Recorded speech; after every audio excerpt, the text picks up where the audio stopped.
Today we are here to celebrate the resurrection of Christ.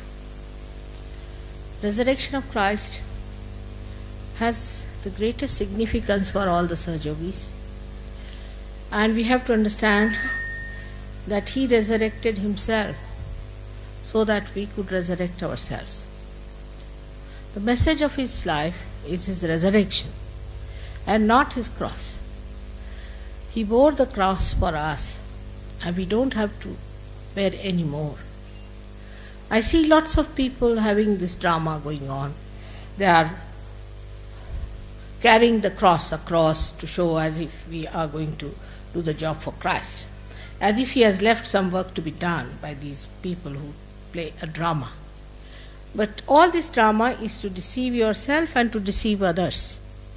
There's no sense in playing such useless things to show how Christ suffered. To make you weep and to make you cry, Christ did not suffer. He suffered that you should enjoy, that you should be happy, that you should lead a life of complete bliss and gratitude to the Almighty who has created you. He would never like you to be unhappy. Which father would like his son to be unhappy? So we have to understand that His message of His life, why He came on this earth, to do the greatest job is that of resurrection. If He had not resurrected Himself, I could not have worked out Sahaja Yoga. So we have to be eternally thankful to His life and to Him, that the way He did all this difficult task, taking upon Himself, that we cannot do. We human beings cannot do it. It's only He being the divine, He being the Om, He being the Logos, He being the Brahma could do it. But now you all have ascended. I can see on your faces, Christ writ large on your faces. It's beautifully shining in your eyes and twinkling. He is there within us, in our hearts, in our eyes. And He has resurrected Himself, and He has resurrected you too. But now it is for you to resurrect other people. You can resurrect other people. This is the power, you have got it. Through Him maybe, or through your Kundalini. But you have this power to resurrect other people. But first and foremost thing, you have to be strong like Christ. How He obeyed His mother, and how He obeyed all the demands of His life. How He was committed, and how He dedicated Himself to this single task. He didn't bother as to develop His monetary side, or to become some sort of a big officer, or to become another great rider or a swimmer, or climb on the Alps, some sort of a thing like that. He didn't try all these tricks, and didn't try for hanker after all these things that sometimes make us quite mad. What He did was to establish His identity as the Brahma itself, as the divine vibrations itself, which He established. What you have to do is to establish yourself as the resurrected people, as the realized souls, as the Sahajogis. And this is going to be very easy. Now everything is made easy for you. Your realization, then your powers, everything has beautifully settled within you. It has worked out so beautifully, slowly and steadily. I don't think I have ever tried to force you to do something, or have compelled you to do something. But through your own assent you can see what's wrong with you or with the people about whom we are talking. And then you can also know through all these powers whatever is to be known. All that is unknown can be your own. Everything. But the attention should be towards your ascent, towards the state. Now, ascent is not some sort of a physical process. It is not that you ascend some staircases. It is a state. It's a state of your personality. And there where I always say, excuse me, I think the sun is showing its results. See how the sun listens to me. Can you help me a little bit to take out? Things very hot for me. I don't know what about you people. Just telling me off. Just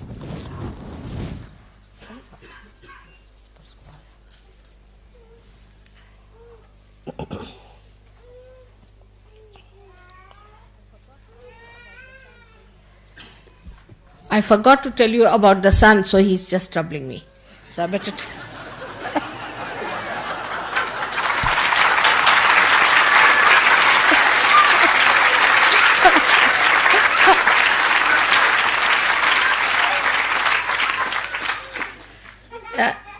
they have been telling for the last 1 year, you see, we've been thinking of coming here for this puja. And I was very anxious that we should have the Easter puja here. But the dates were not very suitable because those days the moon would be waning. So I thought, how will I do it without the moon? We have to have the moon there, it's important. So I thought we'll have it sometimes later. And suddenly it happened that I had to come here. Luckily, I was here. And then on the television for the last 1 week, they have been telling that it's going to rain heavily, it's going to be very clouded, and the temperature is going to be very bad, and it's going to be very, very heavy rains.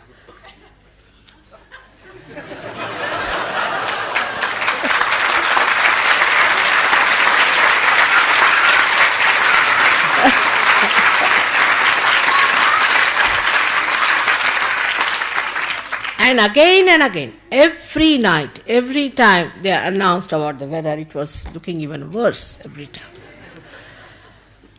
So, I thought, now what to do?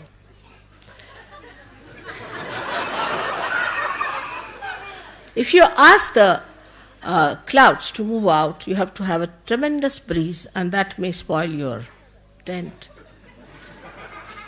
So somehow or other, you see, I just told the clouds that you better move on to Newfoundland.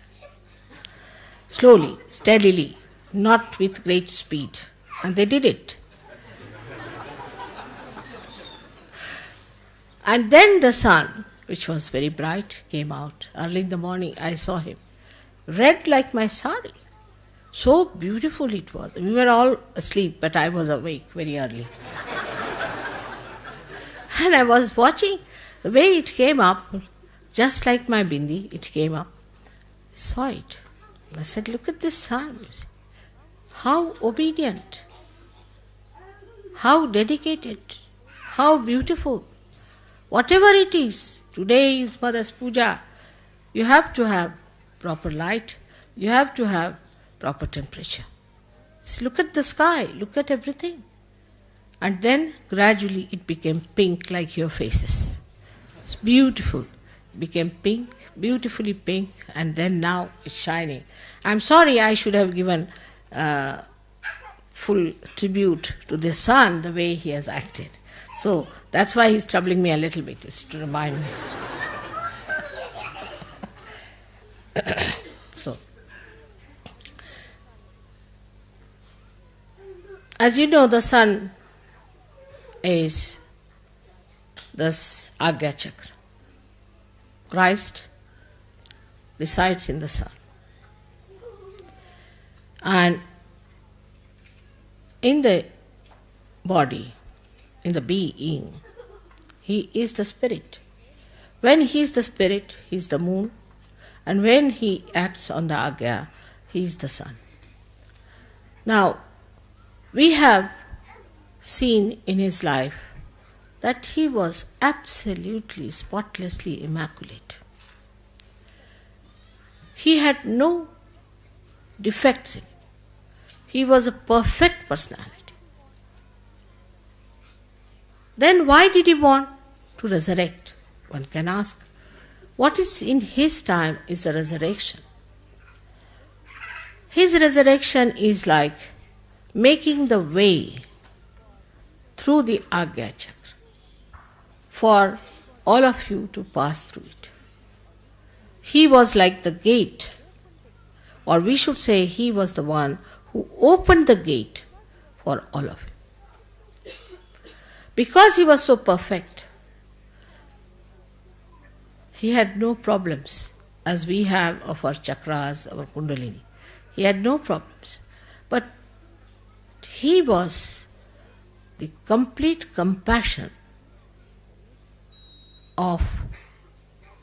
in the nature of vibrations.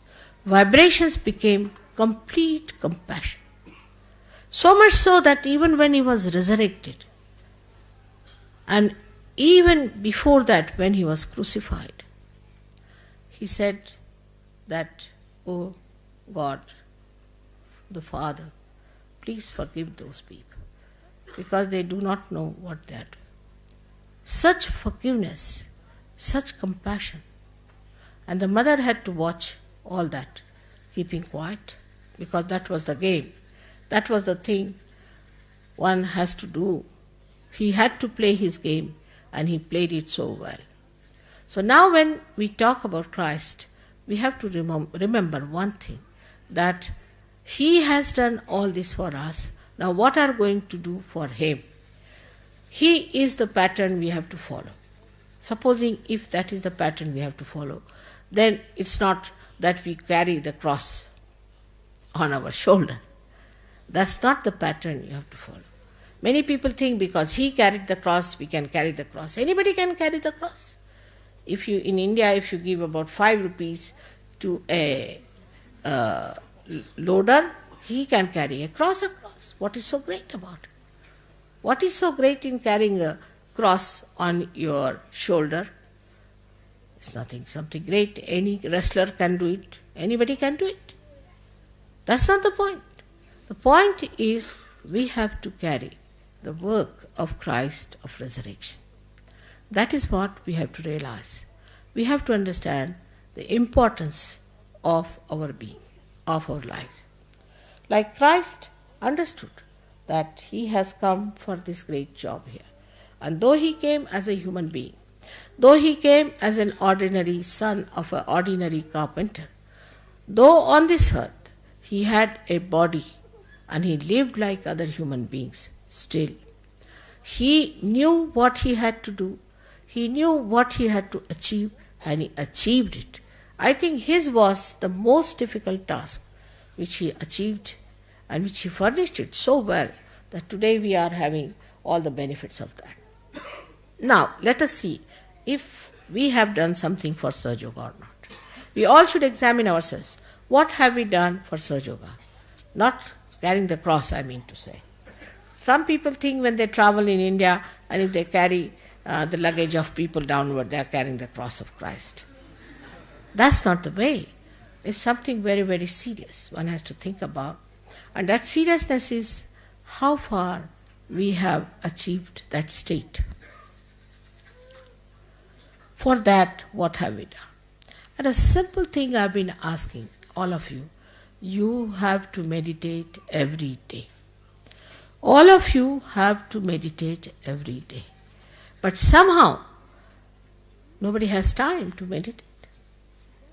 We are having these watches just to know that we have to meditate.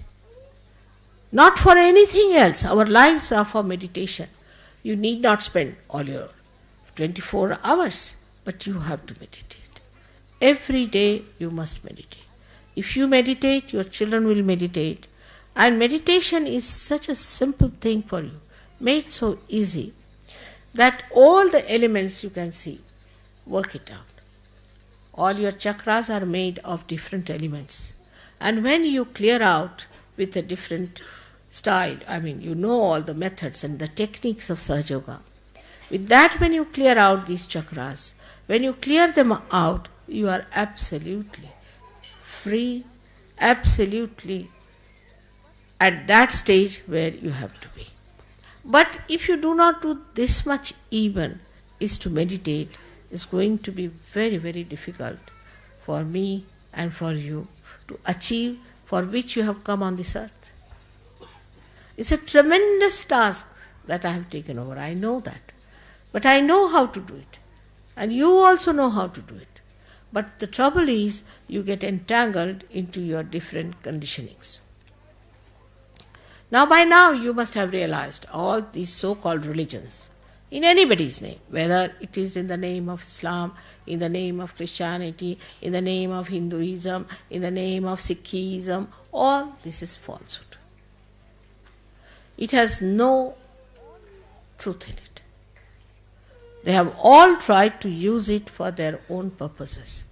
There's only one truth, and that is all these great prophets and all these great incarnations came on this earth for your ascent and not for establishing those religions who are just interested in money.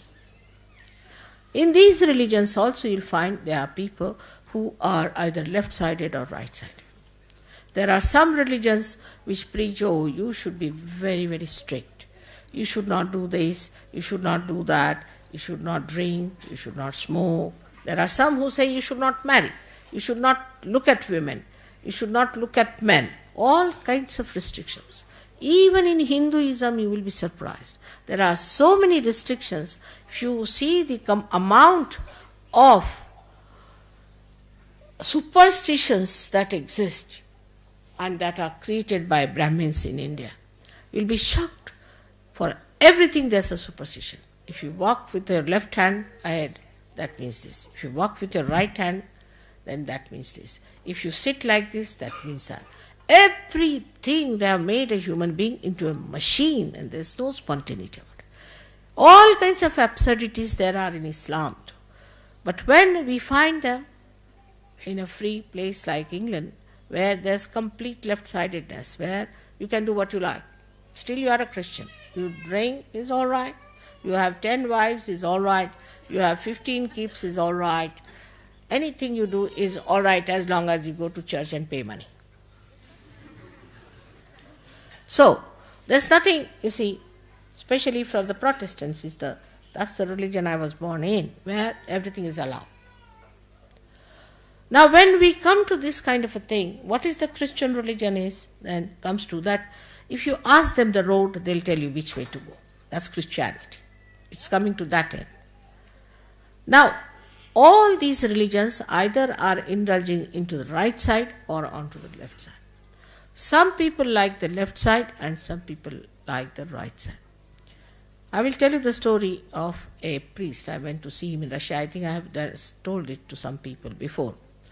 I went to Russia, and the Russian people asked me, what would you like to see? So I told them I would like to go and see some churches. He says, all right, very good, we'll take you to a church. So they took me to a church, and it was about that Greek Orthodox church, you see, and a black order, which is supposed to be the highest. I don't know how they call it. So went inside.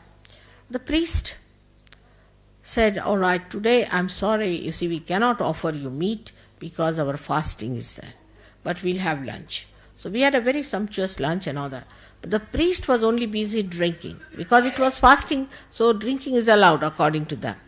So he was drinking and drinking and drinking. He drank so much that he forgot that we were there. We were supposed to be VIPs. You see, just lost himself into drinking. So we thought better now have an honorable retreat, you see. So we got up and walked out of that place, and this fellow didn't even come to wish us. And these officers, the Russian officers, didn't drink, didn't do anything, and they were laughing and laughing. He said, see now, this is Christianity. That's why we didn't want to take to Christianity. So I said, but see, that's not Christ. They said, that's true, but what is these people are saying, is it Christianity? I said, it's not. Now, this gentleman, you see, was supposed to be the highest person in spirituality living in Russia. So they told me a story about the Tsars. You see, Tsars wanted to have some religion because they thought everybody is having a religion. We have no religion, must have some religion. So they sent for some people, and the people who came forward were Catholics to begin with. So the Catholics said, all right, you can drink in Catholic religion. I don't know how they got this idea, but it's all right. Catholic religion you can drink, but you cannot have more than one wife. The Tsar said, no, that's not possible. We have to have many Tsarins, you see, for different purposes, so we can't have that religion. So they cancelled it. So then the Islam, you see, that time I think there were no Hindus available. Thank God. They had the Islam people went, and the Islamic people said that, no, all right. You can have 5 wives, it's all right. But you cannot drink. They said, that's impossible. How can we follow Islam? That's not possible. So it's cancelled. So these Orthodox people, Orthodox, you see, the word Orthodox, remember that. They came. They said, no, we are just in the center, you see. We don't mind if you drink. We don't mind if you have many wives. We don't mind. Only thing is, you have to pay us well. Tsar said, all right, that's good. Let's have this religion. And that's how they had this religion there. So this is the situation of the religion today. All these religions have become sort of deformed statues, good for nothing. So now the inner religion within us is the Sahaja Dharma, which has to be fully followed. Now I told, say in India, that now you are all become Sahajas. The story is like this, that there was a villager who became Christian. So he came down to Allahabad to become Christian. So he told them that you have to give me a big name because now I'm Sahab, you see, I'm become Englishman, so you better give me a big name. So what name you want? They said, give me the name of Alexander the Great. So they called him Alexander. But his name was Blondie, you see. His real Indian name was Bhura. So they called him Alexander Bhura. So Mr. Alexander Bhura came to Allahabad and went to the river Ganges for having his bath. So the priest said, the pastor, he said, you can't do that. He said, why? Why can't I do that? He said, no, you can't go and have bath in the river Ganges because the Christianity will drop out, you see, if he goes and has bath in the river Ganges. So this you can't do. So Alexander Bhura said, if I have become Sahab, I have become an Englishman, that doesn't mean I have given up my religion. You see, this is exactly what is happening to us when we try to follow any religion whatsoever. Now we are all identified with our so-called religions in which we were born. For example, if I told Indians, now you don't go to temples. You are not to go to any temple, even if it is a Swayambhu temple, unless and until you have told me don't go to a Swayambhu temple at any cost. There are many churches also where there are very good statues, we can say, or have got something which are really Swayambhus. But there are very few. So you tell me and then go. But they won't listen to me. They won't listen. And when they go there, they catch on their agyas. Once I went to see one temple, which was of course a Swayambhu temple, no doubt. So some Sahajogis decided to go there. But I didn't ask them, they didn't tell me. When they came back, as soon as they saw me, they all fainted. I said, what happened? Where did you go? Oh, we went to this temple. I said, why? You never told me. What do you have here? You see, the Brahmin put the tika on, it's finished. Then it took them 1 month to clear out. Now they don't go. They had enough of it. The same with the Christians. Now, the other day I heard about the Paris episode, where people wanted to have weddings in the church in Paris. So they must have special dresses. Somebody came here to buy some special dresses from what shop is that? What name? Some big name. So the special dresses must be worn because they have to go to the church. And when they came out of the church with those dresses, they had become bhoots. I was surprised what has happened to these 25 of them. What has happened is that in the church there are many dead bodies buried. They are all cut. So when you go also to see the beautiful architecture, go with a detached mind. Don't think that you belong to that church. You don't belong to any church. You don't belong to any temple. Don't belong to any one of these forms. Then only you will ascend. And I have to tell you today that Christ did not belong to any religion. He didn't follow any religion. He followed his own spiritual religion.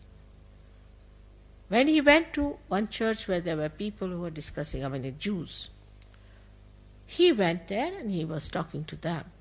The other day I saw a beautiful painting. They had given on the newspaper a very beautiful, famous painting where Christ is talking to the doctors and he's rubbing his left swadhisthana very nicely, and all the doctors, you see, one of them is listening to him, one of them is looking at him, sneering at him, another one is little bit paying attention to him. He's just rubbing his left swadhisthana. It's clearly, you can see it so clearly. And so now, with these new achievements, you must rise above all these things, and you must understand that we have to be very independently looking at ourselves. We are no more belonging to any religion. We belong to the religion of God, which is Sahaj. And Sahaj is the religion, it will spread only when you really become nothing but Sahaj. But that's something I don't understand. It doesn't work out. I met somebody from, I forget that, there was say called Ahmadi or something, who was supposed to be a incarnation or something. His disciples absolutely should say that they behave in such a manner that you can't believe it. How ardently they believe in this man. Whatever he says, whatever he does, how they believe in him, it's very surprising. You meet anyone who is following any guru, anyone, you'll be surprised the way they are fanatic about this fellow. They will not hear anything against, leave alone that. But if he says you stand on your head for the whole night, they will do it. I don't know what happens when it comes to falsehood. We try to follow it. And when we know the truth, this is the truth, then we take advantage and we try to compromise. We think the truth will not do anything about it. Not that truth will punish you. It will not, because you are realized source. It will not. It will not punish you up to a point. But remember that Ekadasha is absolutely working at the same time. If you do anything wrong, like these people went to the church, they were all caught. Now they may say that, Mother, why should we be caught? We are Sahajogis. Because you are vulnerable. You are vulnerable. Yet you have not reached that stage. If you reach that stage, then when you go there, all the church people will come out of the church and run away. They will start shaking before you. They will not know what has happened. I have seen when I enter into any church, all the candles start going chak, chak, chak, chak, chak, chak, chak. And people start wondering what has happened. Even when they are having a dinner or something and there is a candlelight dinner, I'm surprised the way every candle starts flickering. And people start looking because the booths are sitting before them, you see. So the candles immediately show that these are the booths sitting here. With all this knowledge that you have, the light you have within yourself, by which you are enlightened, still if you are going to these left and right sided things, is very, very dangerous. We see that also today. I must tell you about the part that is politics. In politics also these people have developed two types of theories. One is left-sided, one right-sided. The left-sided theories are democratic, where you can indulge into anything you like. It's an individual that is important. The individual indulges into everything, and you should not stop him from doing whatever he likes. He's an individual. So he has a right to cut his nose, he has a right to cut his eyes, to do what he likes. An individual is allowed to do what he likes to do, and then what happens? That we find this democracy becomes a demonocracy. Everybody is a demon. Everybody is busy cutting throats, cutting all the bases and the roots of life, because everybody is Brahma, becomes a great personality, because individual is so great and the collective is lost, completely lost. But on the other side, where it is more discipline, more aggressiveness, more controls and everything, is the right side, which we can call as communism, where people are controlled all the time. Now why? Because for the collective the individual must sacrifice. In that case the individuals become weak. And if the individuals are weak, then the collective cannot be strong. It cannot be strong.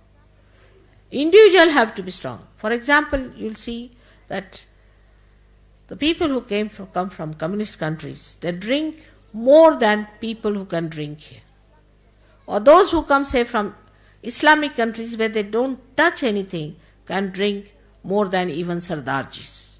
So you can imagine what is the situation of human beings is, that out of fear, if you try to control him, he goes to the right side.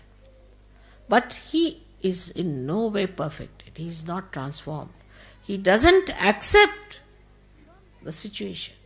He doesn't become that. He doesn't have that power to control himself. He doesn't get over his sinning aptitudes. He's still there. As soon as he gets a chance, he falls into it. So that fails. So the individuals are weak in that case. And where there is complete abandonment, do what you like, live the way you like, indulgences, all kinds of things. So you find, every day you see and you say, oh God, this is a decadent society, this is happening. Decadence is because an individual whom you have given all these powers has no power to bear them. An individual cannot bear money. He cannot bear power of any kind. He cannot bear love. He cannot bear kindness. He cannot understand peace because he is still an individual. But when an individual becomes the collective, this is the ascent through the central path. When he becomes the collective, in his strength, he strengthens the collective. And also the collective looks after, protects and guides the individual. This is what Sahaja Yoga is. So the politics of Sahaja Yoga is that you have to become the collective personality. And there where we feel that still we are something great, we are different, we are Indians or we are from England or from France. Still if you are identified, then you are not collective. In collective sense, we are all one, part and parcel of one being. Then you are really acting as collective beings, and you are one with the divine, where the sun is looking after you, the moon is looking after you, the winds are looking after you, all the Mother Earth and all these elements are working, ether, everything is working for you, and you are so well protected and blessed by this special quality to enjoy the joy. Then you really become sensitive to that joy. When you are one with the whole. Like if supposing this finger or this finger is not one with the whole, is numbed out. As it happens in leprosy, what happens? That this finger becomes numbed out. Even if a rat eats it off, we don't know. because there's no connection, no nerves acting, it's insensitive. In the same way, if you are not collective and not bothered about collective, you are going to be dropped out. You are not going to be there to enjoy the beauties of your own glory and that of the collective. So one has to understand that we have to be strong ourselves, we have to ascend, and we have to be collective. It's very easy to find out faults with others. Very easy to find faults with the leaders. Very easy to find faults also with Sahaja Yoga, sometimes with me. Better find faults with yourself. The rest I'll look after. First you just find faults with yourself and try to understand others and love others and enjoy the company of others. This once you decide that we have to enjoy, I tell you, it's so spontaneous. Just this decision, this faith within you that I'm going to enjoy now my spirit. I'm going to enjoy the collective within me, that's the spirit. Just this decision itself will give you the power to enjoy. But decision should be firm. No hypocrisy, no playing games, no ego, no conditioning, nothing. Just pure desire within us that we have to be the spirit. And the spirit which is the collective being within us. I hope today on this day of resurrection, we have to be thankful to Christ very much for showing us the way. And also we have to be very much concerned and alerted about ourselves. Where are we? Where do we stand? What are we up to? What are we doing? What is our responsibility? What is expected of us? Why all these blessings are given to us? There's no sacrifice in such work. No sacrifice. Nobody wants you anything to commit or to do or to membership or anything like that. I think it's my commitment, as I said, that God has the commitment, but you also have one commitment, that your desires should be pure. That's the only thing, that let my desire be pure. No impurities of any kind should work it out. As Christ had his desire so pure, and that's what he achieved, I'm sure you all can achieve a lot in your life. Today is my 65th birthday. Now imagine, I'm 65 years of age. And at this age, most of the ladies, you see, just, I don't know what they do. So, now you must come up and work out everything as far as possible, thinking that we all have to stand up. Now the children are coming up. They are also going to stand up. You are all looking younger to me and younger to me. Every day I see you look younger. Sometimes I don't even recognize you the way you look younger. And I think, is he the son or is he the father?